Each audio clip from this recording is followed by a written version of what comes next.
Howdy and welcome folks to episode 17 of the 240SX 2JZ swap. Today's a very special day. We're putting the 2J back into the 240SX, and it's funny because I sat in this exact spot about a year and a half ago putting the engine in for the very first time with my buddy Chris, and here I am doing it all over again, but this time with a built motor and a totally brand new transmission, so I am very excited.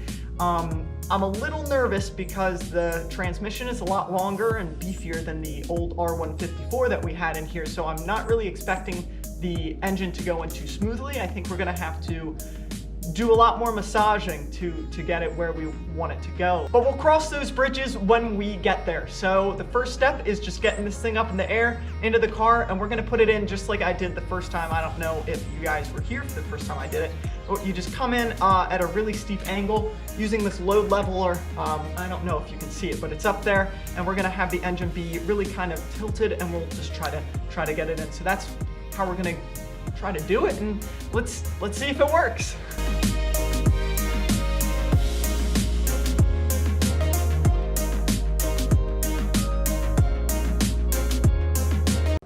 Yep, that's good, that's fine. You're good, yep. Yep, you're good. Nice.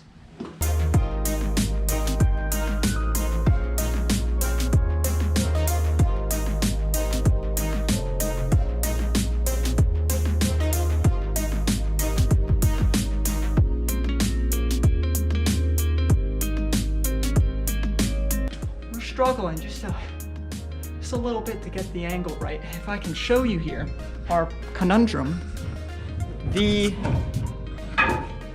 stick shift right there is hitting our firewall, and we are maxed out on the angle of our load leveler, and we don't have a whole lot of room here to clear the radiator support. So our options as of right now are to remove the shift stick, which would enable us to go clear the firewall and lower this in. But problem with that is that there's sealant and stuff that you would need to reapply to that if you were to take it all off. So that's kind of out of the question as of right now, but what we're gonna try to do is take a stick and kind of, what are we trying to do? We're just trying to kind of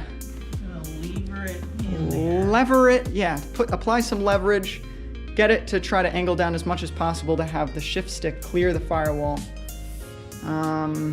I don't know if that's gonna work. So what we'll probably end up doing is lowering the front of the car, it's on jack stands, and then raising the back so that our angle to get into the firewall is changed, and hopefully it's what we need to get this in. But the transmission is much longer than the R154, so this is, I don't know a lot of people that put the engine in this way with the T56. So we'll see what happens here.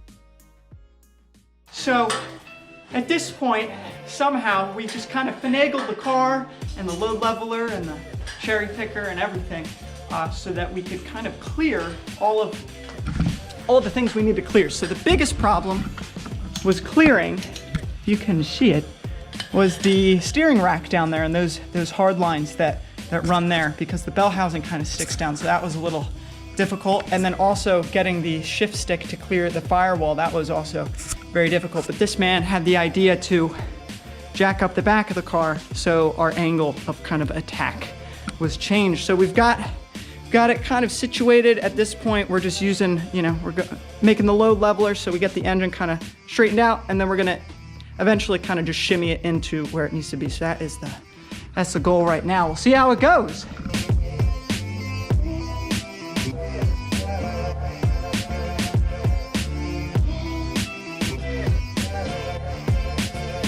Well, the engine's in, but unfortunately, we have to take it back out.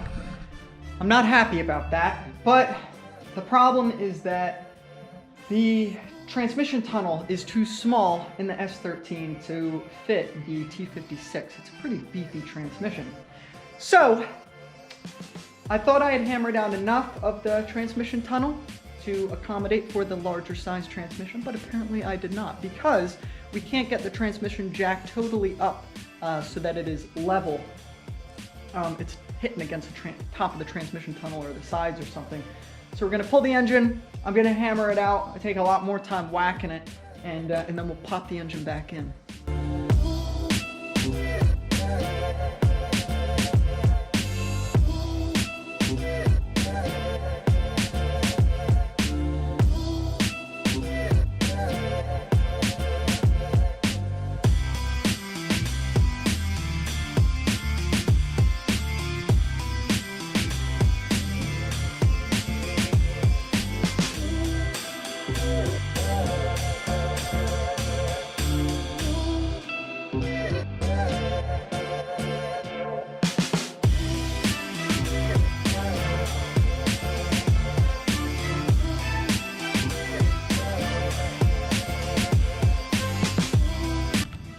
Take 3. It's Christmas. We're putting the engine back in the car. I beat the heck out of the transmission tunnel and shaved and cut a lot off of the transmission. So let's see if it fits this time.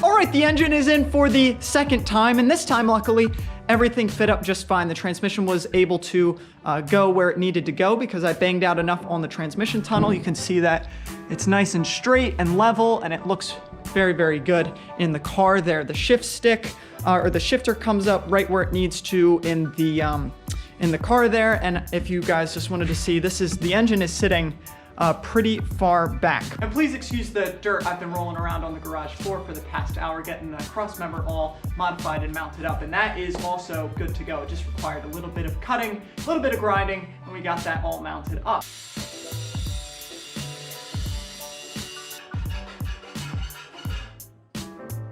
So the engine is in, everything is torqued down and ready to go. But what I've realized is that unfortunately, with the way the engine is sitting, it's much further back this way towards the car than it was before. And because of that, I am not able to get the low pressure AC line behind the engine anymore, which is unfortunate because I really wanted to try and run AC in this car, and maybe one day we will try to do that, but at this time it doesn't seem too plausible, and it's not something that I'm really focused on at the moment. I'd really like to just get this thing out on the street and driving. So what I'm going to be doing at this point is, because we're not running AC for the foreseeable future, we are going to be getting rid of the condenser that is right in the front of the car here to clear up some airflow to the radiator and to the engine. And I'm going to be getting rid of the high pressure lines and some other lines for the AC that are kind of still in the car that I had left there because I thought we would be running it. So I'm going to take those out, and then it's really down to just hooking up the wiring harness and getting the radiator in and hooking up some hoses and some pipes. You know the deal. I've done it all before. If you've watched my videos, I've went over it when I did it the first time. So I'm just going to be repeating that process, getting the engine all hooked up to the car, and hopefully, fingers crossed, in the next couple of weeks, maybe a month or two, this thing will be started up and driving. So I'm going to get to removing this condenser.